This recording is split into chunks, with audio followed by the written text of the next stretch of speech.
Nous avons en ligne Jean-Pierre Bibring, astrophysicien, professeur des universités, responsable de la mission Oméga. Il a la chance d'explorer une planète rouge. Donc, merci à Jean-Pierre d'avoir accepté ce, ce rendez-vous.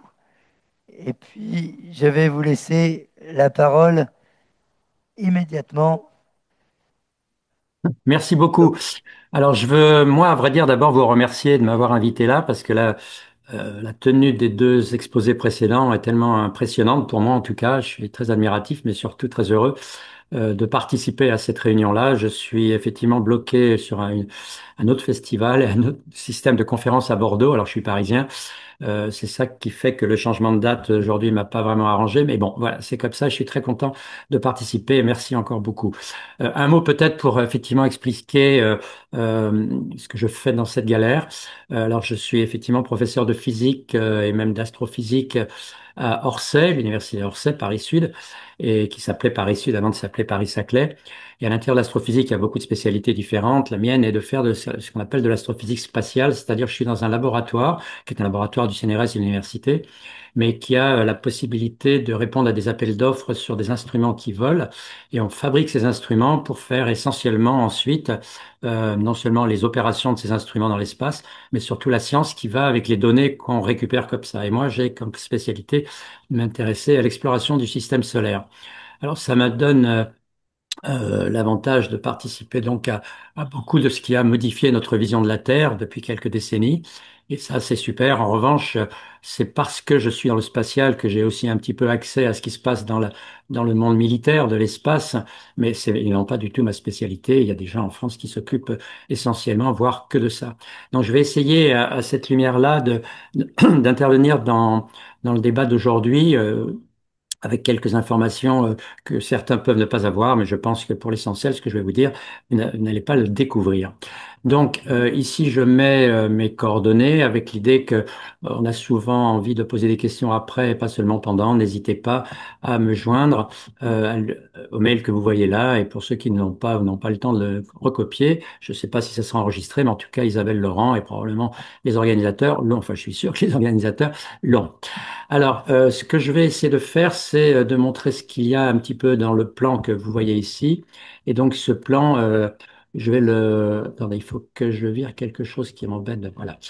Donc, je vais parcourir rapidement quelques idées sur le rôle de l'espace dans la nouvelle vision de la Terre que l'on peut avoir. Bien sûr, parler beaucoup de la guerre, moins bien que ça vient d'être fait, mais je vais essayer de dire un certain nombre de choses.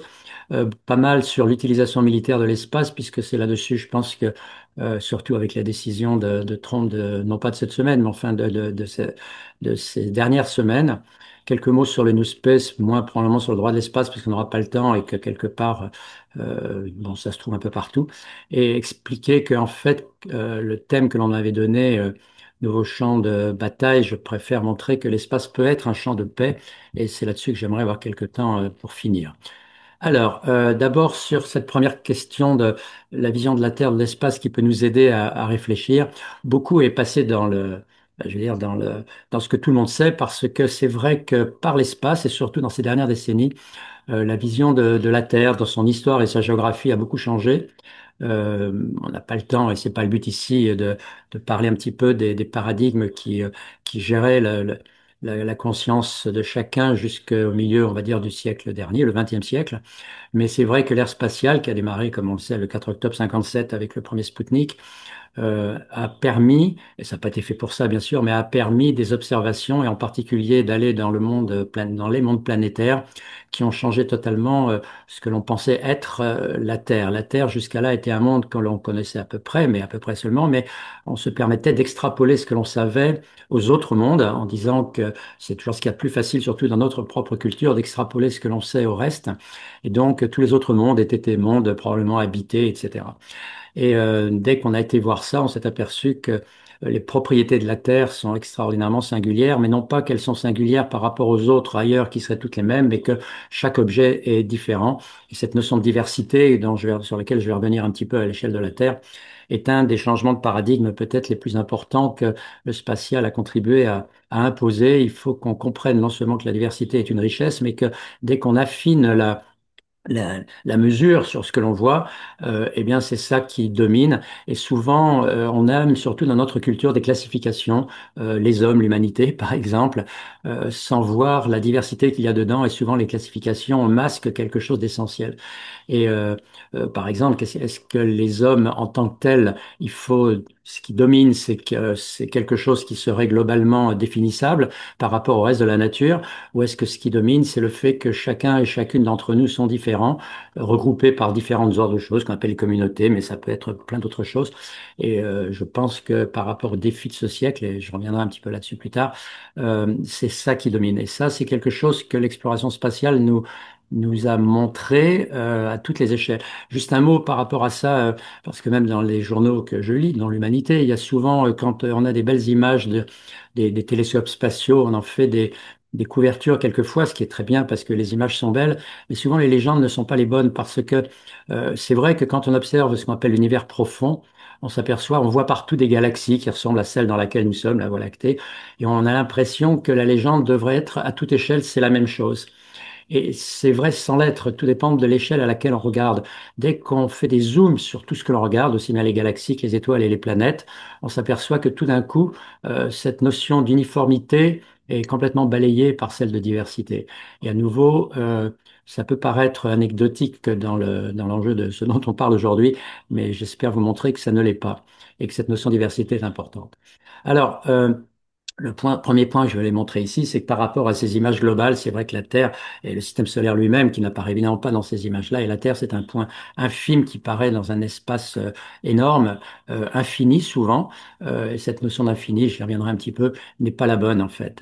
Alors, je l'ai dit, je n'aurai pas le temps d'aller plus loin là-dedans, c'est pas ça, mais la première chose qui est frappante quand on observe la Terre, c'est que euh, toutes les propriétés que voit, le fait qu'il y ait une atmosphère, mais cette atmosphère-là, qu'elle est couverte en partie de nuages, à peu près moitié-moitié d'ailleurs, et que cette couverture en nuages est à peu près stationnaire au cours du temps, mais pas à l'échelle de la météorologie, mais à l'échelle de millions, voire de milliards d'années. C'est quelque chose de tout à fait particulier et qui va prendre de l'importance pendant ce siècle avec cette histoire de réchauffement climatique.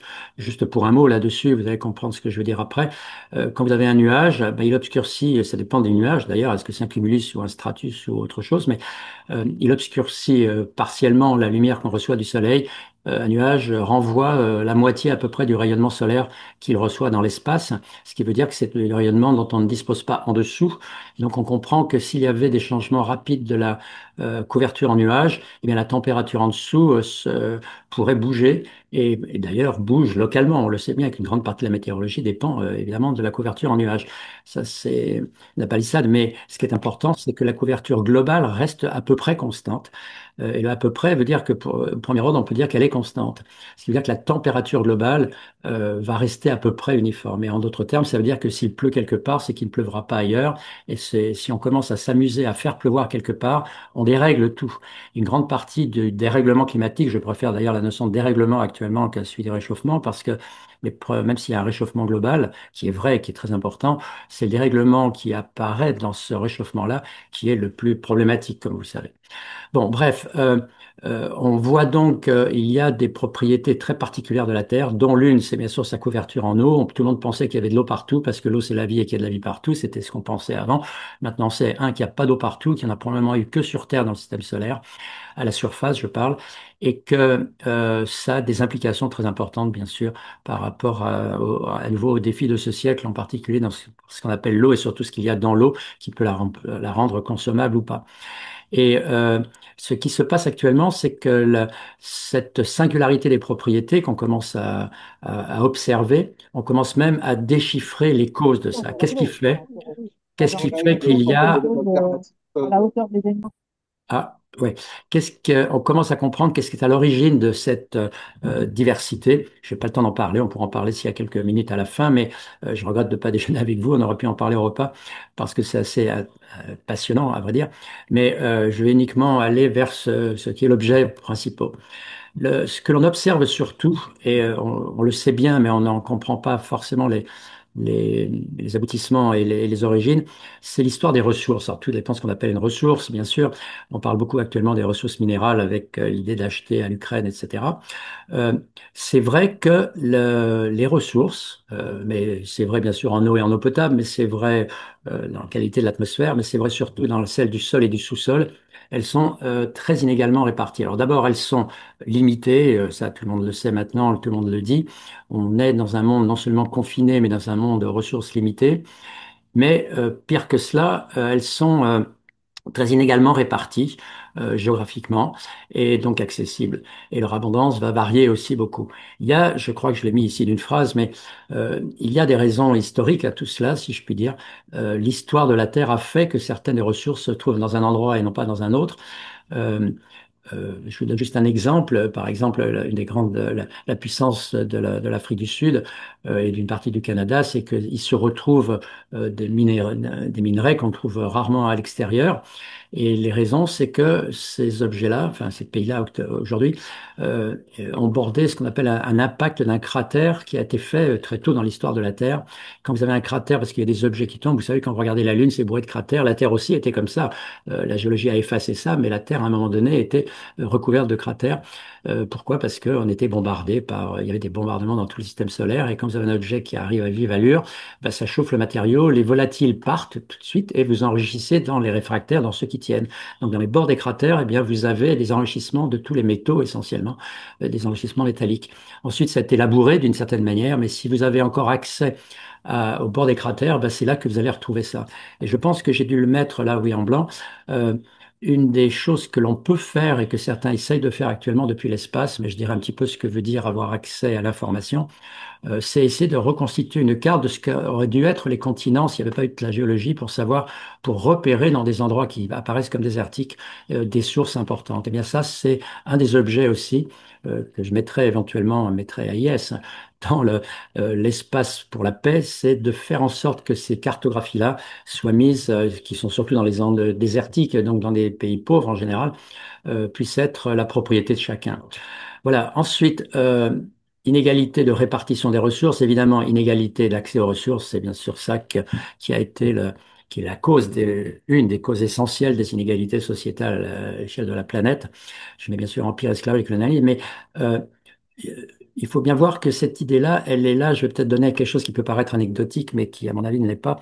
Chacun a appris dans ses cours d'histoire qu'il y avait un Alexandre le Grand qui a fait des conquêtes et qui a eu des conquêtes du temps de la Rome et de la Grèce, et puis pas seulement. Il y a une chose très étonnante. Vous savez que le bronze a été, dans l'histoire de l'humanité, quelque chose d'incroyable. C'est-à-dire qu'avoir un alliage qui fond à basse température par rapport à la forge d'avant, ben, ça permet de faire des outils extrêmement précis, etc. Et bien sûr, des armes extrêmement précises. Bref, l'accès au bronze a été quelque chose d'essentiel. Mais vous savez aussi que le bronze est un alliage où il y a 95% de cuivre et des pouillèmes d'autres choses, dont de l'étain. Et quand vous regardez la disponibilité du cuivre d'une part et de l'étain sur la planète, vous arrivez à quelque chose de remarquable qui est que du cuivre, il y en a, je parle de mines à ciel ouvert dans l'Antiquité, ben, il y en a un peu partout, et il y en avait beaucoup en Grèce. Mais de l'étain, absolument pas. L'étain venait essentiellement d'Asie mineure, et d'ailleurs, je ne sais toujours pas comment les Grecs, par les guerres qu'ils ont souvent perdues d'ailleurs, mais récupéré des esclaves, ont réussi à connaître la métallurgie qui a permis, en Perse, à l'époque, de fabriquer avec quelques pouillèmes d'étain ce bronze. N'empêche qu'ensuite, quelqu'un comme Alexandre le Grand n'a eu de cesse que d'essayer de récupérer ce métal-là. Et une grande partie, et moi je pense peut-être la totalité de la construction de l'empire même grec, jusqu'à l'Arménie à l'est et jusqu'à euh, la partie occidentale de l'Écosse, hein, où il y a des campements qui ont encore des noms grecs, c'était pour récupérer de l'étain. Donc vous voyez que la recherche des métaux et des métaux souvent rares en sens où ils sont très inégalement répartis a été une source permanente de conflits et de domination. Voilà, ce par quoi je termine ici cette première partie, c'est pour dire ce qui paraît une tautologie quand on parle chez nous, mais ça l'est pas forcément. L'idée de pourquoi? Parce que ben, Musk en particulier a dit depuis longtemps et vend des voyages pour aller sur Mars le jour où la Terre sera inhabitable à cause de notre propre activité. Non, je veux vraiment dire que la notion de terraformation, c'est-à-dire qu'on peut faire ailleurs quelque chose dans lequel l'humanité pourrait s'abriter, c'est non seulement un luxe insolent de ceux qui pourraient y aller, mais c'est surtout une ignorance forte de ce que veut dire l'évolution, en particulier de ce qu'on appelle la nature, dans lequel il y a l'homme et le reste. D'ailleurs, à ce propos-là, cette histoire d'avoir à réconcilier l'homme et la nature, vous savez que c'est quand même dans la Genèse qu'on a piégé, oui, piégé et pioché cette idiotie que l'homme est apparu après la nature, sixième jour versus le troisième, et ça, on en paye encore aujourd'hui, 2 millénaires plus tard, les conséquences. Je reviens donc à cette histoire de terraformation. Euh, il faut prendre la mesure de ce que veut dire l'adaptation darwinienne. Darwin, dont vous savez qu'on n'a plus le droit de l'enseigner autrement que comme une option aux États-Unis, heureusement pas en France encore, euh, a bien montré que l'évolution ne vise à rien, c'est à tout moment le contexte qui va décider dans un grand champ de possibilités, quand il y a des bifurcations, qu'est-ce qui est le mieux adapté essentiellement à la domination d'ailleurs d'une espèce par rapport aux autres. Mais toute la nature a été fondamentalement adaptée à l'évolution de la Terre qui elle-même, c'est interactif, a évolué au cours du temps. L'idée de reconstituer ailleurs quelque chose qui serait semblable à ce qu'il y a sur Terre est une aberration scientifique fondamentale. On pourra peut-être, d'ailleurs je pense qu'on ne le fera pas, mais envoyer des gens sur Mars, mais ils sont dans des bidons faits d'air terrestre, et ils mangeront de la nourriture terrestre, bien sûr. Donc, cette idée de terraformation est bien sûr une absurdité, mais ça veut bien dire que dans tout ce que j'ai dit avant, espace confiné, ressources limitées, ressources diamétralement opposées et localisées quelquefois pour certaines en des endroits très différents, tout ça, eh bien, notre humanité, il faut faire avec. Et il n'y a que il n'y a pas 36 possibilités. On ne pourra pas, même avec une politique, enfin, qu'on espère bien sûr populariser, faire une politique de l'enfance et des femmes qui fait que vous souvenez peut-être pas, mais il y a encore 30 ans, la population doublait tous les 33 ans. Doublait tous les 33 ans. S'il n'y avait pas eu la politique de la Chine à l'époque, sur laquelle on a dit beaucoup de choses, je ne dis pas qu'elle a été bien faite, mais qui est l'enfant unique. Mais elle a quand même elle a commencé à montrer qu'on pouvait envisager de ne plus multiplier par deux la population tous les 30 ans, parce que si on multipliait par deux pour les 30 ans, si dans 30 ans on arrivait à 15 milliards d'individus, 15 à 20 milliards d'individus, les problèmes seraient encore plus drastiques pour cette histoire d'évolution climatique à cause des problèmes énergétiques, pas des problèmes alimentaires. Eh bien, heureusement que la politique de la femme fait que dans l'Asie maintenant, on espère bientôt en Indonésie et en Inde, l'évolution fait qu'on pourra peut-être n'arriver qu'à 10 ou 11 milliards d'individus. Et la question de savoir est-ce qu'on peut vivre avec 10 ou 11 milliards d'individus, euh, sachant qu'il n'y a pas de plan B à nouveau et que le monde est aux ressources limitées. Eh bien, la réponse, j'espère, on va en parler d'ailleurs entre autres aujourd'hui, elle est positive à condition d'aboutir à des changements de paradigme énormes. Et on va voir que l'espace a à voir avec ça. Donc, dernier point, bien sûr, de tout ça, c'est que on a construit au cours du temps un monde profondément inégalitaire. Ce monde inégalitaire, alors on ne sait pas si c'est 10 ou 90%, 90% ou 20%, 80%, mais en tout cas, nous, on est du côté des 10 à 20. Et ce qui est bien sûr évident pour tout le monde, c'est que les modes de domination qu'on a pu imposer à un moment donné sont bien sûr inacceptables et maintenant inacceptés essentiellement.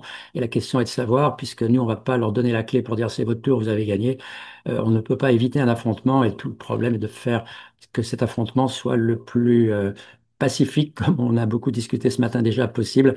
Et je vais montrer que c'est possible, je crois à la fois dans les échelles de temps qui sont concernées par les défis les plus critiques, c'est-à-dire quelques décennies, et non pas quelques millénaires.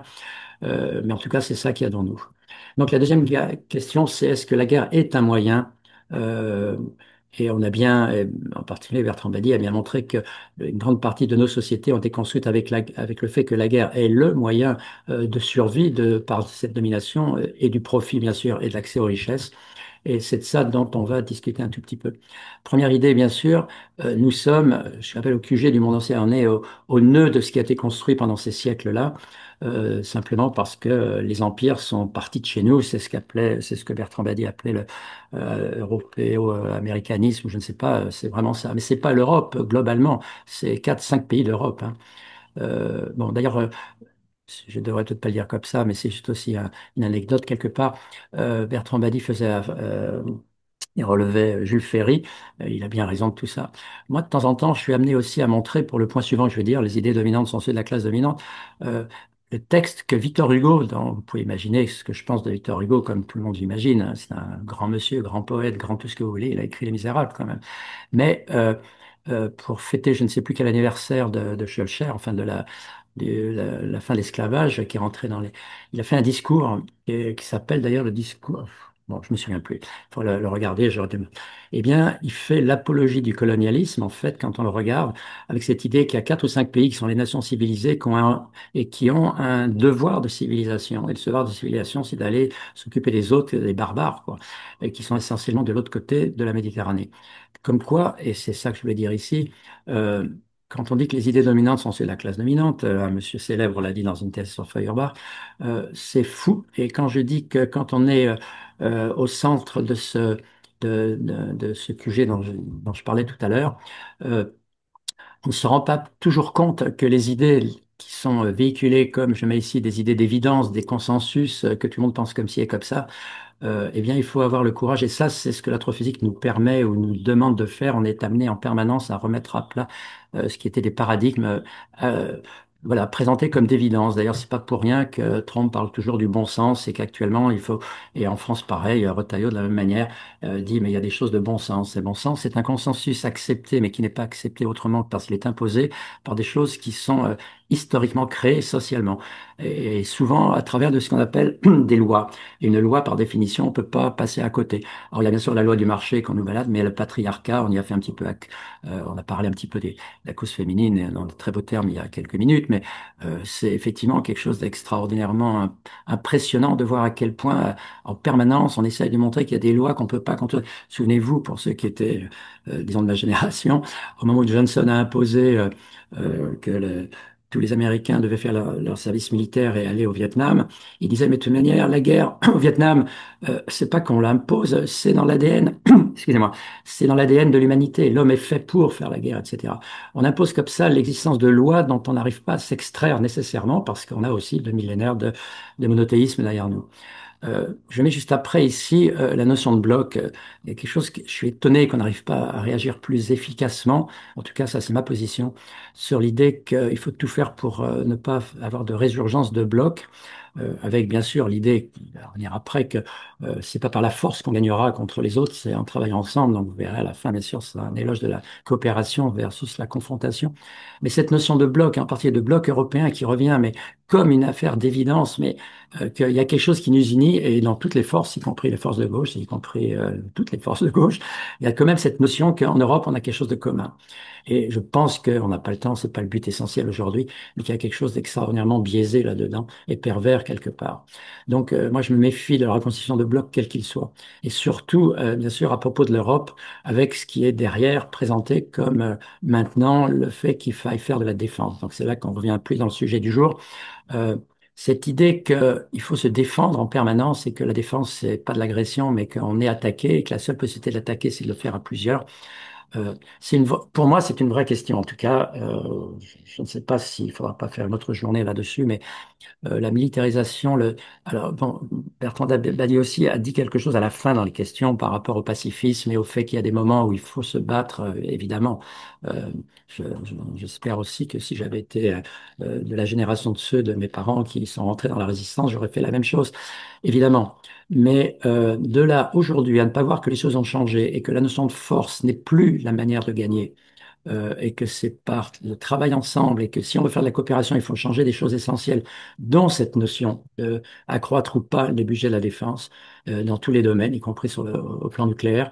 Je pense que ça vaudrait vraiment, en tout cas, si jamais vous faites quelque chose dans ce sens-là un jour, j'aimerais bien venir pour en parler. Voilà, enfin pour défendre mon idée qui est que je pense qu'on est complètement on suit trop le mouvement à nouveau, comme si c'était d'évidence que si on attaquait, ben, il faut qu'on ait une armée, et s'il faut qu'on ait une armée, il faut que ça soit la meilleure possible. Parce qu'à ce moment-là, il n'y a plus de limite. Si vous voulez avoir la meilleure, ben, ça veut dire qu'il faut mettre toute l'intelligence humaine au service de cela.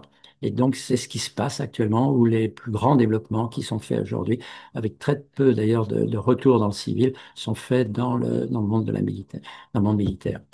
Bon, je ne sais plus ce qu'il y avait juste après dans mon truc, parce qu'il y a un truc qui le cache. Oui, la notion de force contre le droit, je pense qu'on est tous tellement d'accord aujourd'hui là-dessus que c'est pas la peine que j'y passe quoi que ce soit comme temps. Mais ça devrait être une des choses importantes, cette notion que la force, si on est fort, on peut contourner. Alors bien sûr, on a des exemples devant nos yeux, si je puis dire, horribles, avec ce qui se passe bien sûr au Proche-Orient et en Ukraine. Mais effectivement, il y a une quarantaine de champs actuellement de bataille où la chose se passe par la force, on espère gagner, et non pas par le travail ensemble. Alors, je passe là-dessus pour arriver vraiment à l'utilisation militaire de l'espace, mais même je serai, j'espère, pas trop long. Donc, ce qu'on appelle l'espace ici, c'est l'espace ce qu'on appelle extra-atmosphérique, hein, à quelques dizaines, voire centaines de kilomètres au-dessus de nos têtes, où l'atmosphère est très très ténue, voire disparaît tellement. Donc, il y a quatre niveaux sur lesquels on pourrait discuter. Et je vais vous présenter deux, trois choses ici. D'abord, ce qu'on appelle l'arsenalisation, qui est le fait d'utiliser l'espace. On met des arsenaux, c'est-à-dire des armes dans l'espace. Je vais dire un mot. Après, bien sûr, l'histoire du Dôme d'Or. Et puis, tout ce qui est la militarisation qui va au-delà de mettre simplement des arsenaux, mais d'utiliser l'espace comme appui aux opérations seules. Et après, je dirais des choses sur pourquoi la France est réellement aux commandes de tout ce qui se passe actuellement, beaucoup plus qu'on ne le pense ou qu'on le... Voilà. Donc, sur l'histoire de l'arsenalisation, j'ai préparé quelques images simplement pour redire ce que c'était que l'IDS, pour que les gens comprennent bien ce qui est en train de se faire et pourquoi on a arrêté ça, on a réussi à arrêter ça, enfin, Gorbatchev d'abord, mais beaucoup de scientifiques, dont j'ai fait partie à l'époque, pourquoi il fallait l'arrêter et pourquoi c'est réellement dramatique ce qui se passe actuellement avec ce que Trump essaye de faire. Donc l'idée est la chose suivante. J'ai symbolisé ici la Terre en bleu et deux continents en marron, vous voyez. Et l'idée, c'est que si vous avez, donc c'est la, Trump pourrait montrer ça, si vous avez quelque chose qui vient de l'Est pour aller vers l'Ouest, mais en passant par le pointillé du haut, qui est donc une trajectoire qui serait pour aller d'un continent à l'autre le plus rapide, là où il n'y a pas d'atmosphère et là où on n'est pas vraiment suivi, c'est là-haut que ça se passe, ben, il faut envoyer quelque chose là-haut.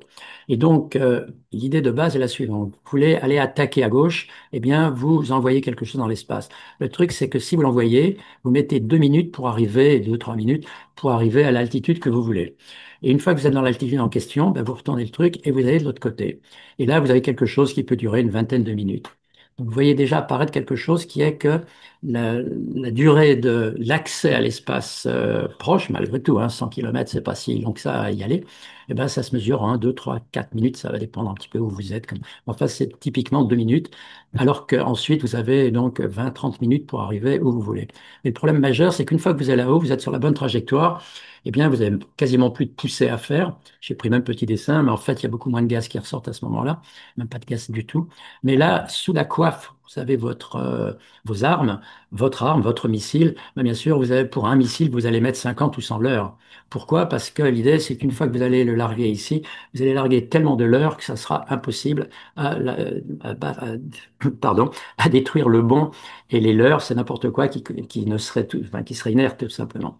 Et donc, vous voyez que ça impose quelque part dans cette vision-là que si vous voulez empêcher quelque chose qui vient de loin, à partir d'un trajet intercontinental, eh bien, il faut le détruire avant qu'il soit arrivé là-haut. En d'autres termes, tout se passe en 2, 3 minutes.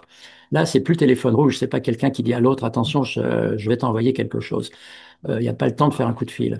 Et donc, l'idée de l'IDS, c'est de mettre à poste là-haut quelque chose qui va permettre à cette échelle-là d'identifier qu'il y a quelque chose qui est parti. Donc, c'est le repérage. Je vous dirai deux mots peut-être sur la manière de faire ce repérage. Après quoi, il faut le détruire.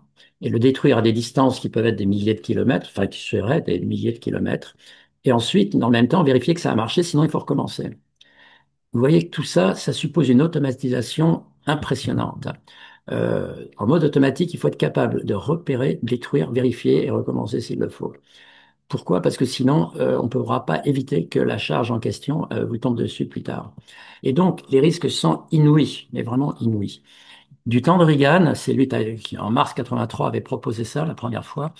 Il le faisait pour un certain nombre de choses, essentiellement pour justifier d'alimenter financièrement et techniquement et en intelligence, dans tous les sens du terme d'ailleurs, la recherche technologique militaire aux États-Unis, mais surtout ça coûte tellement cher que comme on était dans cette période de guerre froide, sur un style si je monte d'une marche, vous montez aussi, etc., d'acculer l'Union soviétique à dépenser tellement qu'elle se mettrait à zéro économiquement. Et c'est vrai que c'est Gorbatchev qui a le premier, puisqu'il est arrivé peu de temps après au poste, a dit qu'il n'était pas question de suivre, que c'était non seulement dramatique pour la planète, mais que c'était dramatique pour l'Union soviétique. Et c'est à partir de 86 qu'il a réussi, pour d'autres raisons d'ailleurs, comme on sait, à arrêter ce qu'on appelait la guerre des étoiles, qui s'appelait l'IDS, l'Initiative de défense stratégique. Donc, depuis 86, les gens ont essayé de se battre toujours pour essayer de mettre à poste des choses qui pourraient aller dans ce sens-là. Mais c'était revisité par plein de choses, donc on le voit maintenant d'ailleurs avec le fameux d'ailleurs d'hommes de fer, de tout ça, mais qui ne sont pas dans l'espace. Il y a eu plusieurs tirs, quelques-uns de satellites tueurs d'autres satellites qui ont été faits, souvent avec succès. La France n'était pas à l'extérieur de tout ça. La France a participé à ces choses-là pour faire à la fois des sols-air qui arrivent à détruire des objets volants jusqu'à l'espace, mais aussi d'envisager de le faire depuis des plateformes spatiales. Donc, beaucoup de gens essaient de faire ça en contournant tout ou partie de la charte de l'espace qui codifie un petit peu ce qu'on a le droit de faire ou de ne pas faire dans l'espace, mais qui ne sont que des recommandations, hein. Même celles qui viennent de l'ONU. L'ONU propose ça, mais après, c'est aux législations de chaque pays de faire ou de ne pas faire. Donc, pour l'instant, on est très mal armé par rapport à la possibilité. C'est pas contraignant, mais on ne voit pas comment on peut faire quelque chose de contraignant contre des gens qui veulent mettre des armes contre vous. Euh, Bien sûr, ce qui est en train de faire avec le Dôme d'Or, donc annoncé cette semaine, mais travaillé depuis janvier réellement, depuis que, et probablement avant, depuis que la droite et l'extrême droite, enfin les républicains, on va dire, envisagent de reprendre le contrôle des opérations. Si ça n'était pas Reagan, je pense que n'importe qui d'autre l'aurait fait aux États-Unis, hein. C'est pas Reagan dans sa tête qui a pensé ça. Il y a cette volonté depuis longtemps d'utiliser l'espace extra-atmosphérique comme endroit où mettre des armes avec tous les moyens possibles. C'est-à-dire que, comme je vais le voir après, l'espace ne sert pas qu'à mettre des armes, ça sert aussi à contrôler tout ce qui se passe au sol. Mais l'idée de mettre des armes à poste en permanence, c'est quelque chose que les États-Unis ont toujours voulu faire et que beaucoup de pays rêveraient de faire. Heureusement, en 86, euh, c'est l'Union soviétique qui avait pris l'initiative de bloquer ça. Là, cette fois-ci, depuis quelques semaines, enfin depuis l'annonce, à vrai dire, depuis cette semaine, les deux premiers pays qui immédiatement ont brandi quelque chose et qui veulent avoir une résolution de l'ONU là-dessus, c'est la Chine et la Russie pour des raisons qui sont, enfin, je connais pas leurs raisons, je suis pas dans leur tête bien sûr, mais euh, on peut concevoir que c'est à la fois économique parce que ça coûte très très cher si vous les suivez, mais que surtout c'est absolument dramatique. La raison, comme je le mettais ici en bas, pour lequel les risques sont majeurs, c'est que euh, à partir du moment où vous mettez des armes dans l'espace, le risque, c'est qu'elles se déclenchent automatiquement, puisque là, en plus, l'idée de l'IDS, c'est que il doit y avoir un déclenchement automatique, ce qui veut dire qu'à un moment donné, un système va envoyer une information à un autre système qu'il faut y aller, qu'il faut repérer, etc. Or, le repérage, comme je l'ai mis comme ça là-haut, alors maintenant, ça peut changer, mais c'est quand même ça toujours. Si vous voulez repérer un missile qui se déplace, hein, une fusée qui se déplace, eh bien, il faut jouer sur le fait que le corps du satellite a une température plus froide que ce qui ressort qui est très chaud. Et vous savez qu'un objet émet en fonction de sa température. Vous émettez dans l'infrarouge comme moi et tout le monde, alors que le Soleil émet dans le visible parce qu'il est à 5000 degrés, 6000 degrés. Eh bien, si vous avez un moyen de regarder la longueur d'onde auquel les choses émettent, la couleur, si vous voulez, du spectre, ça se passe en infrarouge, vous pouvez comme ça identifier que c'est ou que ce n'est pas un objet qui est en train de cracher un gaz très chaud. Eh bien, c'était ça le mode proposé par Reagan à l'époque, parce que c'était le plus efficace et évident. Et les scientifiques américains d'abord, et puis beaucoup ont suivi, la moitié des scientifiques, c'est incroyable, qui ne font jamais, ont sorti une pétition qui était parue, je ne sais plus dans quel journal scientifique, Physics Today, un truc comme ça, pour dire si on fait ça, la probabilité d'un déclenchement automatique par inadvertance est de 1, 100%, dans les 10 ans qui viennent. Donc, à cause de la technologie qu'on utilisait. Pourquoi? Parce que il suffit qu'un bit différent soit apparaisse, il est traduit par le système comme traduisant l'existence d'un missile, et on peut, à ce moment-là, c'est déclenché immédiatement. Et comme dans les moyens de réplique, à poste, vous allez mettre des choses qui peuvent aller très vite et très loin et qui sont très miniaturisées, eh bien sûr, ce sont probablement des armes nucléaires auxquelles chacun pense, des armes nucléaires dites tactiques, mais qui se révèlent dans des missiles. Et donc, si vous l'envoyez par inadvertance, bien là, vous allez fabriquer un adversaire qui va, lui, se retrouver attaqué par une arme nucléaire alors qu'il n'avait rien envoyé. Et donc, ce déclenchement automatique d'un conflit, euh, a, a été suffisamment fort pour justifier quand même l'arrêt aux États-Unis à la fin des années 80 de ce programme-là, en tout cas au niveau de sa réalisation. Et c'est ahurissant de penser que donc 30 ans plus tard, euh, 30 ans plus tard, Trump propose la même chose et que la réprobation internationale, pour l'instant, tarde à se faire. Il y a tellement de choses, il faut dire, pour lesquelles il devrait y avoir de la réprobation, mais enfin ça, c'est quand même assez fort. Bon, je passe assez vite pour dire maintenant deux choses à propos de l'appui aux opérations au sol, parce que c'est surtout un des axes pour lesquels la France fait beaucoup de choses, parce qu'on n'avait pas, la France a quand même suivi les recommandations de l'ONU de ne pas utiliser l'espace pour militariser et mettre des armes, au sens nucléaire surtout du terme.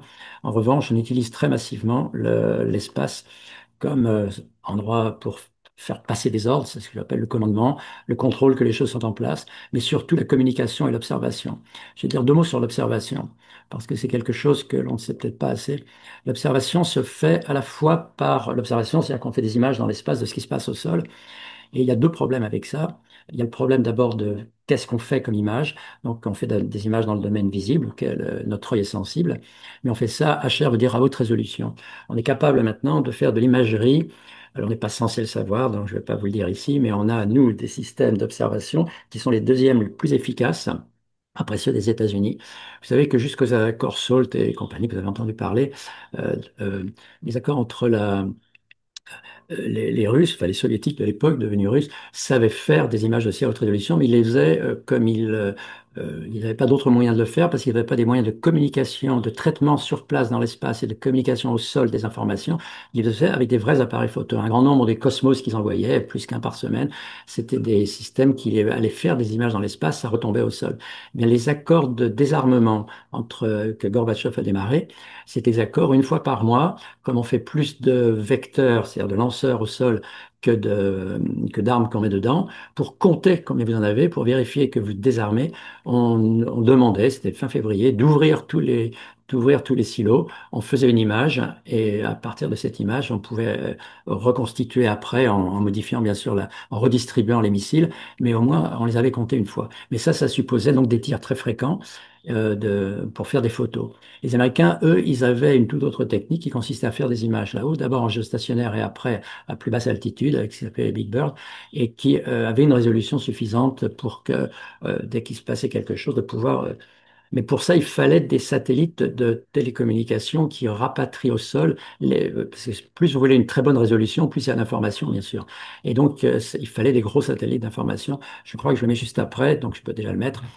Chacun se souvient de l'accident de Challenger en 86, en janvier 86, je ne vais pas revenir là-dessus, mais c'est pas une anecdote. En fait, on a su la réalité parce qu'après l'accident, un des scientifiques, dans la commission, il y a eu un scientifique qui s'appelle Feynman qui a été mis dedans et qui a découvert je ne vais pas dire Claude Rose, c'est horrible, il y a 6 personnes qui sont décédées quand même, dont une enseignante, et ils étaient tous enfin, ils étaient tous à Cap Canaveral, il y avait des millions de gens parce qu'il doit y avoir une retransmission dans tous les collèges, etc. Et on a vu l'explosion, et certains peut-être aujourd'hui s'en souviennent parmi vous, euh, et on a vu le truc avec les corps qui sont retombés. Enfin, c'est inimaginable ce qui s'est passé. Mais ce qui est inimaginable, c'est la raison pour laquelle elle a eu lieu, cette catastrophe. C'est qu'elle aurait pu et dû être évitée. Et c'est ça que Feynman a montré. Et la raison, c'est que c'est pas une. Il y a eu bien sûr un problème technique. Le problème technique, c'est que la navette, je sais pas si j'ai le temps, je sais même pas l'heure qu'il est, excusez-moi, parce que j'ai pas d'heure devant moi. Donc, vous pouvez me dire combien il me reste de temps à peu près? Oui, il vous reste un quart d'heure. Bon, alors je donnerai je parlerai de Challenger plus tard. Euh, donc, l'imagerie à haute résolution est une chose absolument essentielle dans les affaires de préparation militaire. Et donc, on arrive maintenant à des résolutions au sol qui sont quelques dizaines de centimètres, aussi bien en noir et blanc qu'en couleur. Et la France, après que les Russes aient dû abandonner parce qu'ils n'ont pas eu la capacité de continuer ce truc-là avec leur vol fréquent, avec leur envoi de Cosmos, il n'y avait plus que les États-Unis et la France qui savaient faire ça. Et si j'ai mis en bas de Villepin, vous savez que quand de Villepin a fait son grand discours et que la France est opposée à ce que les États-Unis voulaient, qui disait en fait les chars sont en train de monter, enfin sur les affaires de l'Irak juste après le Koweït, eh bien la raison pour laquelle on pouvait s'opposer, c'est qu'on avait des images qui montraient que ce qui était dit par les Américains était faux, tout simplement. effectivement, parce qu'on avait nous-mêmes nos propres images qui montraient que c'est pas vrai qu'il y avait ceci et cela. Donc, cette imagerie est essentielle. Euh, j'ai mis Guevara, c'est une anecdote aussi, si j'ai le temps, je vous en parlerai plus tard. Mais comme Challenger, c'est ça que je voulais dire, indépendamment de la raison pour laquelle ça a explosé. Pourquoi ça a été reconstruit? Pourquoi est-ce qu'il a fallu que Challenger parte? C'est que comment on dit, Challenger emportait un énorme satellite, qui s'appelle un TDRS, qui est un satellite justement de télécommunication rapide. Il n'y avait que deux qui fonctionnaient à l'époque, il en fallait un troisième parce que jusque-là, l'ennemi principal étant l'Union soviétique, essentiellement c'était une cartographie qui était faite pour trianguler au-dessus de l'Asie. Et là, tout d'un coup, il voulait absolument augmenter la couverture avec le Proche-Orient. Et c'est pour ça qu'il y a eu cet envoi-là. Il fallait l'envoyer par urgence. Et parce qu'il n'a pas été envoyé, dès que finalement le vol de la navette est reparti 3, 4 ans plus tard, le premier satellite qui est parti dedans, ça a été le TDRS, enfin, une copie du TDRS qui n'a pas pu être envoyée avant, et la guerre du Golfe a pu commencer. La guerre du Golfe a démarré en 91, à cette date-là, parce qu'ils avaient mis leur TDRS. Donc tout ça pour dire que le spatial entre très fortement dans la préparation des choses. La France aux commandes, ça, je veux vraiment en dire un mot parce que c'est pas assez connu. Alors je vais d'abord commencer par ça. Vous voyez à droite, là, c'est un anglais, mais vous voyez ce que c'est. Le centre français du CNES, en fait, a été décidé centre d'excellence de l'OTAN. Les gens ne le savent peut-être pas que dans l'OTAN, il y a des centres d'excellence qui sont des centres d'excellence sur des types d'armes données, de ceci et de cela. Et il y a eu un appel d'offres qui a été lancé il y a maintenant 6, 7 ans pour savoir quel pays ou quelle agence ou qui voudrait être centre d'excellence pour l'espace. Eh bien, la France a candidaté et la France a été reçue. Et donc, la France a été reçue ça a été officialisé en 21, enfin, la sélection a été en 21, mais il a fallu démontrer un certain nombre de choses. Il y a eu un accord en 23 et finalement, c'est il y a 2 mois que l'inauguration a officiellement été faite. Et on ne le sait pas que la France est responsable du centre d'excellence d'activité de l'espace dans les centres, les activités de l'OTAN. Et c'est à l'intérieur du centre spatial de Toulouse. Et donc, il y a des gens de Toulouse, j'imagine, aujourd'hui, autour de la table, qui doivent le savoir, qu'il y a une construction, c'est près de l'entrée sud du centre du CNES là-bas. Et il y aura en permanence 50 militaires dits alliés qui seront là-bas, qui vont manger probablement à la même cantine. Et ça change bien sûr beaucoup de choses. Et là, j'ai mis, mais vous verrez si on distribue ça, on n'a pas le temps ici.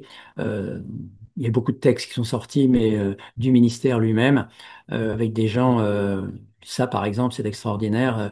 Ce gars-là qui explique effectivement. Donc, j'ai signé. Ce qui est en rouge, c'est moi qui l'ai mis. On lui pose des questions. Il dit effectivement, l'idée, c'est de possibilité de détecter le départ des missiles en lien avec la dissuasion. Vous voyez, c'est ce que je vous disais tout à l'heure. Ça date d'il y a 3 ans, un truc comme ça. Voilà. Et déjà, il prévoyait qu'il faut que l'espace soit là, entre autres, comme un moyen de détecter les départs de missiles. Ce qu'il ne dit pas dans cette phrase-là, bien sûr, c'est qu'une fois qu'on a détecté le départ de missiles, l'idée, c'est de les détruire. Et quand on va plus loin, vous voyez, il dit qu'il faut s'attendre à ce que l'espace devienne un théâtre d'opération comme un autre. Donc, c'est bien là-haut que se passera quelque chose. Et vous voyez ce que j'ai mis en bleu à la fin, l'arrivée du centre d'excellence d'espace est donc le parfait exemple de l'implication grandissante et permanente de la France dans les structures de l'OTAN otanienne. Euh, vous voyez bien que toutes les gesticulations après, on dit c'est la mort cérébrale, le truc et le machin. euh, voilà, c'est la réalité, elle est là. C'est qu'on y participe, mais on y participe à beaucoup de niveaux, mais surtout au niveau de l'espace. Et ça, je trouve ça à dire en tout cas aujourd'hui. Le New Space et les droits de l'espace. Bon, je vais déjà faire une croix sur les droits de l'espace parce que c'est facile pour vous dire, enfin, tout le monde peut y avoir accès. La seule chose, encore une fois, c'est que c'est pas contraignant, qu'il y a une charte de l'espace qui a été écrite par l'ONU en 67, juste 10 ans après le premier Sputnik. Et il y a eu énormément après de volonté, soit de la poursuivre, cette charte, dans des trucs particuliers, en revenant tout le temps sur l'idée que l'espace doit être uniquement pour des activités pacifiques, avec des pays comme bien sûr les États-Unis qui ont essayé de contourner tout ça, aussi bien temps militaire que pour les ressources spatiales elles-mêmes. Un mot sur le New Space quand même. Le New Space, parce qu'on n'arrête pas d'en parler, et que c'est avec ce mot anglais, qu'est-ce qu'il y a de new là-dedans? C'est la fameuse start-up nation de Macron, mais qui, pour l'espace, veut dire des choses importantes. Mais les États-Unis le font, le pratiquent réellement en permanence. Et l'idée, c'est de favoriser, non seulement de permettre, mais de favoriser que le secteur industriel privé donc vienne s'emparent de l'ensemble des choses pour des raisons de profit, mais pas seulement. Et le drame, bien sûr, c'est que s'il n'y a plus de contrôle de l'État sur ce qui est fait dans l'espace, eh bien, c'est l'ensemble des industries privées qui va faire, comme ça va être fait avec l'IDS ou le Don d'Or, qui va être maître non seulement d'œuvre, mais d'ouvrage des activités spatiales et en particulier militaires, des choses duales, donc, comme on dit. Et ça, ce que je mets dans le deuxième paragraphe, vous voyez, ça concerne tous les vecteurs de l'espace. Le lanceur lui-même, le satellite, la charge utile, les opérations, l'acquisition des données, le traitement des données, le stockage des données, la dissémination des informations. Tout ça, maintenant, on ouvre la porte à ce que ça soit plus des agences nationales ou internationales qui en soient responsables, des acteurs privés. Vous imaginez si, c'est déjà d'ailleurs en partie le cas pour plein de choses. Vous savez que votre Doctolib, il est stocké quand même chez Amazon, etc. Donc, cette idée que des données importantes puissent être mises uniquement stockées chez des privés, bien sûr, ça existe et pas seulement pour ça. Mais c'est dramatique pour les affaires spatiales quand on sait le rôle de l'espace que l'espace joue maintenant et veut ou va jouer après. Donc c'est pour ça que j'ai mis cette chose-là sur laquelle on pourra revenir aujourd'hui ou un autre jour là-dessus. Alors maintenant, dans les minutes qui me restent, je voudrais quand même avoir un peu de temps, donc 10 minutes, pour dire rapidement quelques points sur comment l'espace, après tout ce que j'ai dit qui peut mettre un peu froid dans nos eaux, est-ce que ça peut vraiment être un champ de paix? Et donc, très rapidement, un petit peu tout ça. Euh, D'abord, l'espace, c'est un lieu de coopération merveilleuse. Les stations orbitales l'ont été et le reste. Vous savez que quand l'Union soviétique a offert à la France d'avoir un cosmonaute, c'était Jean-Luc Chrétien qui a volé en 81. Ça a ouvert une possibilité pour la France de coopérer avec des gens avec qui on ne coopérait pas du tout à travers l'Union soviétique de l'époque, et c'était essentiel. Mais actuellement, on se retrouve comme candidat pour aller dans la station internationale, pas autant qu'on voudrait, mais il y a aussi des gens de beaucoup de nations qui ne sont pas spatiales et qui, à travers ça, ont accès à des technologies et à des retombées possibles. Donc, c'est déjà un lieu de coopération merveilleux. Euh, alors maintenant, le deuxième point, c'est directement lié à ce que je disais juste avant. Euh, il y a donc des moyens d'observation remarquables depuis l'espace. Le problème majeur que l'on a, c'est que ces observations-là, elles sont stockées chez des gens qui sont ceux qui ont fait les images. Et il n'y a pas moyen, et ça j'aimerais que ça soit une revendication des forces de gauche et de certaines en particulier, de dire, ce qui est incroyable, c'est que la France, comme les États-Unis, et d'autres éventuellement, qui peuvent maintenant avoir localement des moyens, ont la possibilité de faire des images avec une résolution incroyable. Vous voyez pas la plaque d'immatriculation, mais vous faites la différence entre deux voitures, quand même. Et donc, a fortiori, entre deux chars. Vous pouvez faire ça partout, sans donner même aux gens que vous venez de photographier l'image qui les concerne. Et ça serait la première chose à faire, que les images spatiales soient réellement un patrimoine mondial. Et que ça soit un patrimoine de... Alors, pour la météo, pour l'agriculture, pour tout ça, on peut le concevoir, même si c'est pas vrai que les gens l'ont. Ils l'ont à travers des organismes qui ont accepté de les mettre en ligne, mais ils ne mettent pas en ligne tout. Il faudrait que les images puissent être accessibles, surtout pour les gens qui viennent d'être pris en photo, quoi, si je puis dire. Mais bien sûr, ça va être essentiel pour toutes les relations internationales qui commencent toujours par un échange d'images de ce qui se passe militairement. Donc quand je dis que les données d'observation devraient être considérées comme un patrimoine mondial de paix, c'est ça que je veux dire.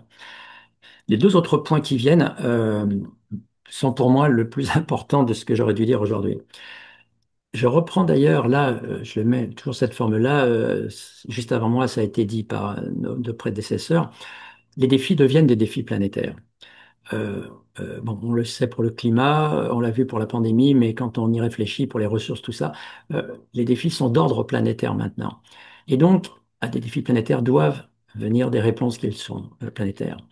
Première chose, il faut qu'effectivement, on ait la lucidité sur ce que sont les menaces majeures. C'est ce que juste avant a été redit à propos des affaires climatiques, etc. Il y a des cas où, par rapport au terrorisme, ça a été dit plusieurs fois déjà, je dis pas que le terrorisme, ce n'est rien, bien sûr, mais c'est des milliers de morts d'un côté contre des millions de l'autre. Bon, on ne quantifie pas que comme ça, mais il faut bien voir ce que sont les menaces majeures. Donc la lucidité est importante pour mettre en place les bonnes répliques. Et comprendre l'origine du terrorisme est important et on sait qu'il faut aller à la source de tout ça. Et bon, tout le monde ici autour de la table sait ce que je veux dire et le dit mieux que moi, mais il faut bien voir que comme les menaces majeures sont d'ordre planétaire, il faut des réponses planétaires. C'est pour ça que moi, toutes les conférences que je fais dans d'autres domaines, je termine toujours par cette idée de confrontation. Euh, il faut arrêter cette notion de confrontation, même si elle est couverte par ce mot de défense, voire de résistance.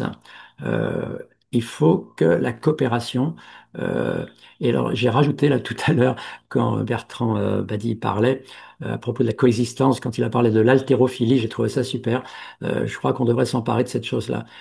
Cette histoire de coopération veut dire qu'on travaille avec l'autre, qui que soit l'autre, et quelle que soit la manière qu'il a de penser et d'être. Ce qui ne veut pas dire que eux veulent coopérer et nous pas. Je veux dire, le travail de coopération est un travail réellement planétaire aussi, c'est un défi comme un autre. Euh, le mot de coopération lui-même n'a pas la même signification selon qu'on le dit à un Américain, un Chinois ou un Russe ou un Africain, évidemment. Mais c'est un travail majeur à faire. Il n'y aura pas de solution à aucun des défis si on ne le fait pas. Et ce que je disais à propos de la force, ça ne sert à rien de vouloir s'armer. On n'imposera pas par la force ce que l'on veut à la Chine, à la Russie, etc. C'est pas comme ça qu'on passe. On n'y arrivera que si on travaille ensemble. Et l'astrophysique en particulier, la science du manière générale, montre que c'est parfaitement possible. Sur les grands enjeux, sur les grands défis, pour les grandes maladies, pour les grandes, la découverte de la matière la plus profonde, etc., c'est par la coopération qu'on arrive à travailler ensemble et on se retrouve autour de la même table. Il y a aussi une autre chose qui est très frappante. Je vais de temps en temps, j'ai pas mal de programmes avec l'Asie, donc je suis souvent au Japon, j'aimerais être souvent en Chine au retour. On fait des repas quand on est autour pour une mission. Et je vois qu'autour dans la table des Chinois, où j'aime bien aller, il y a du Taïwan, du Hongkongais et de la République populaire de Chine à la même table. Ils bouffent ensemble, ils rigolent ensemble. Ils sont vraiment un pays. Donc, il faut qu'on réfléchisse réellement à ce que veut dire travailler ensemble. Donc, ce point-là, et ce que je mets après, qu'il faut accepter que la coopération, c'est pas toujours technologie pour technologie. En science, on travaille avec ceux qui font la même chose que nous, essentiellement. Non, la coopération, c'est d'échanger. On peut échanger de la technique contre du patrimoine, contre l'histoire, contre, etc. Il n'y a pas de hiérarchie dans ce que historiquement une culture a produit. Euh, alors tout ça, ça impose des changements de paradigme majeurs. Et c'est là-dessus que je vais terminer après. Euh, L'essentiel de ce que je pense sur refaire de la coopération veut dire qu'il faut qu'on réfléchisse très différemment au rapport. Dans certains organismes qui sont représentés aujourd'hui, je pense que c'est plus facile non seulement à comprendre, mais à mettre en place que dans d'autres.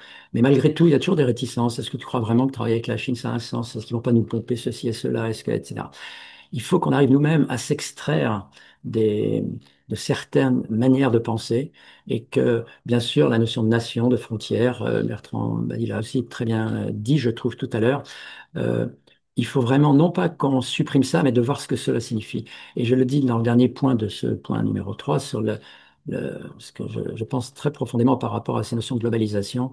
Si on veut lutter contre, à nouveau, à charge de bien définir ce qu'on veut dire par globalisation, est-ce que vraiment la solution, c'est de revenir à l'échelle locale, ce que chez nous on fait, ce que l'écologie fait d'ailleurs très mal en général? Pour ça, je mets ce qu'on veut vraiment une commune populaire. Les ressources ne sont pas bien réparties sur cette planète. Donc, ce qu'il faut, c'est travailler ensemble à ce que chacun y trouve son intérêt. On est l'électrique nucléaire, on n'a pas d'uranium. Qu'est-ce qu'on fait? On peut envoyer des armes pour essayer de récupérer celle du Niger. Mais on sait bien que voilà, ça a une fin, le Niger ne veut plus. Donc, on va au Kazakhstan et on refait la même chose. C'est quoi cette histoire-là? Ce qu'il faut, c'est que les échanges se fassent sur une base de coopération avec accord mutuel sur des intérêts communs partagés. Et donc, cette idée que chacun doit refaire tout, ça n'a pas de sens. Je suis pas, moi, pour le retour au local. S'il y a des pays où il y a plus de soleil, où il pleut moins, ou s'il fait, si on est là du cercle polaire, on a intérêt à les aider pour telle ou telle chose. Donc, réfléchissons à la manière qu'on a politiquement de répondre à cette chose-là. Et de ce point de vue-là, l'espace est un vecteur merveilleux de coopération possible, d'échange, en particulier pour mettre en évidence les ressources et sur cette base-là, de permettre aux gens qui sont découverts par l'espace comme détenteurs d'une ressource particulière, qu'ils l'utilisent réellement comme un moyen d'échange dans un cycle de coopération important. Alors, est-ce que tout ça, c'est l'utopie? Est-ce que par rapport en particulier à la constante de temps, qui est maintenant des décennies, et on sait bien que certains des défis, c'est à l'échelle de décennies qu'il se passe, des évolutions climatiques, il y en a eu sur des millénaires, on le sait bien, il y a eu des glaciations, des choses comme ça. Là maintenant se passe la même chose avec les mêmes ordres de grandeur au niveau de l'écart à la valeur, mais sur des constantes de temps qui maintenant sont des décennies au lieu d'être des millénaires ou des siècles. Est-ce que ça a une chance? Est-ce que ce qu'on a entendu ce matin, c'est purement utopique, il faudrait faire ceci, mais on n'a qu'une chance. Par quoi? Et là, j'ai pas le temps, enfin, c'est moi qui aurais pu prendre plus de temps pour ça, mais vous savez, il y a une des idées que dans notre culture, on nous impose aussi, c'est cette histoire de déterminisme. C'est un petit peu Jacques le fataliste. Quand on dit qu'il y a des lois, comme je disais, la loi du profit, etc., il y a des choses déterminées qu'on ne peut pas. Et on ne réalise pas à quel point des choses qui sont prévues comme des déterminismes ne le sont pas. Alors, c'est bizarre qu'un physicien dise ça parce que le propre de la physique, c'est qu'il y ait des lois et que les lois soient déterministes. La gravité, voilà, il y a des lois de la gravité qui nous permettent. C'est vrai, les lois sont déterministes, mais c'est pas les lois qui font l'évolution. Parce qu'il n'y a jamais si vous avez un mouvement qui part de conditions initiales, si vous êtes capable de reproduire les conditions initiales, vous aurez exactement le même mouvement. Mais on ne peut pas reproduire les mêmes conditions initiales parce qu'il n'y a jamais de situation strictement identique. Et c'est ça qui fait, c'est ça que Darwin avait montré, que dans l'évolution, c'est la contingence, c'est des événements, le hasard, comme on dit, mais le hasard ne fait que refléter le fait qu'on ne peut pas prédire, qui fait qu'à un moment donné, il y a des bifurcations dans l'évolution. On va d'un côté comme on le sait dans nos vies. Le déterminisme de si vous êtes né dans la banlieue est ou ouest de Paris ou au Bangladesh ou au Niger, il y a un déterminisme de démarrage. Mais on sait bien que nos vies ne sont pas faites que de cela. Une rencontre que vous faites, un livre que vous voyez, une conférence que vous écoutez, je ne sais quoi, fait qu'à un moment donné, votre vie va s'orienter différemment. Eh bien, à toute échelle de l'évolution, ça existe. Le poids de la contingence par rapport au déterminisme est essentiel. Et c'est ça notre chance, c'est que l'histoire n'est pas écrite. Et quand on dit que l'homme fait l'histoire, c'est ça que ça veut dire. C'est que quoi qu'on fasse, qu'on le veuille ou qu'on le veuille pas, ce qu'on consomme, ce qu'on achète, ce qu'on vote, joue pour la biosphère. La biosphère interagit avec nous, que ce soit par le vote ou par ce qu'on achète. Eh bien, c'est une chance que l'on a. C'est une chance que l'on a parce qu'effectivement, parce que ce n'est pas écrit, on a un énorme champ d'intervention possible. J'ai parlé de l'espace, mais bien sûr, il n'y a pas que l'espace là-dedans. Et pour la question de savoir, est-ce que rapidement, ça permet aux gens d'évoluer dans un sens pour lequel ils auraient pris conscience que, etc. Je mets uniquement le dernier point là-dessus, sur la conférence de Rio. Il faut voir que la première alerte sur le climat, c'était à Rio en 92, c'était à 30 ans. C'était pas de la préhistoire. Et à l'époque, les scientifiques, 250 scientifiques sont réunis pour dire aux gens, attention, on va dans le mur si, etc. Vous savez la suite. Mais personne n'était au courant de cela à l'époque. Et quand on voyait la vitesse à laquelle les gens se sont emparés de cette histoire-là, à tel point que dès qu'il y a un courant d'air un peu chauffant, on dit c'est le changement climatique. C'est pas toujours le cas, mais ça peut l'être aussi. Mais ce qui est extraordinaire, c'est qu'à l'intérieur de ces 30 ans, il y a eu déjà des modifications même des paradigmes. J'ai mis Anthropocène ici. Vous savez qu'il y a une vingtaine d'années, le concept d'Anthropocène est sorti en disant l'homme fait partie par son activité, on pense depuis le néolithique, à une modification des aires géologiques. Mais il y a même un film qui est sorti là-dessus. Et toutes les images du film, bien sûr, c'est en fait ce qui se passe maintenant. Et c'est pour ça que moi, je suis contre cette notion d'anthropocène. Parce qu'anthropos, c'est l'homme en grec, mais l'homme comme espèce. Si on dit que c'est l'homme comme espèce qui est responsable de ce qui ne va pas, ben, ça veut dire que pour les jeunes, c'est pas très enchanteur. Ça veut dire qu'il faut supprimer l'homme. C'est pas terrible. Mais les jeunes ont vite compris. Et ils ont vite compris que c'est pas l'homme comme espèce, c'est l'homme d'un certain mode de production qui est responsable de ça. Et si on change le mode de production, alors on peut arriver à des choses. Et ça s'est fait avec des changements de pensée des gens eux-mêmes, des jeunes aussi, et puis des plus vieux, dont je fais partie, qui ne disaient pas la même chose il y a 10 ou 15 ans. Donc, on peut changer des paradigmes essentiels à ces échelles-là. C'est ce qui manquait peut-être dans ce qu'a dit surtout Bertrand Badi au démarrage, la possibilité de transformer l'utopie en une réalité. C'est-à-dire que la coopération, passer de la confrontation à la coopération, même si ça paraît totalement illusoire, on peut, je pense, s'emparer de cela pour que rapidement, contrairement à ce qu'on pensait tous, je pense à un moment donné, qu'on va voter vieux comme on votait jeune et que la culture, etc. Non, on peut changer dans sa vie. Et de ce point de vue-là, je terminerai juste là-dessus, ce que Trump a fait avec le Dôme d'Or, mais ce qu'il fait d'une manière générale, il y a quelque chose que je trouve très positif là-dedans. C'est que ça permet aux gens d'avoir la lucidité. C'est la face émergée de l'iceberg dans lequel nous aussi on est. On est dans un monde inégalitaire dans lequel que l'on a créé. Il n'y a pas que Trump qui a créé ce monde-là. Mais nous, la manière que l'on a de vouloir perdurer cette ère du profit et une année est toujours une année gagnée, on l'a fait de manière différente. L'avantage de Trump, c'est qu'il le fait d'une manière évidente. Ce qu'il veut, c'est perpétuer autant que possible, mais je pense qu'il n'a pas l'illusion que ça ne va pas durer des siècles, mais autant que possible, faire en sorte que le capitalisme prospère et continue à prospérer et tordre le cou à tous ceux qui veulent s'en dégager. Eh bien, au moins, ça nous permet, dans l'effort de lucidité nécessaire, à avancer plus facilement, je pense. Voilà, je vais m'arrêter là. Merci beaucoup. Merci. Merci beaucoup, Jean-Pierre. Alors, vous ne devez pas entendre les applaudissements, mais ça applaudit dans la salle. Eh ben, c'est très Et je vous gentil. propose J'entends rien, mais c'est très alors gentil. qu'il est Ouais. 12h30 précises,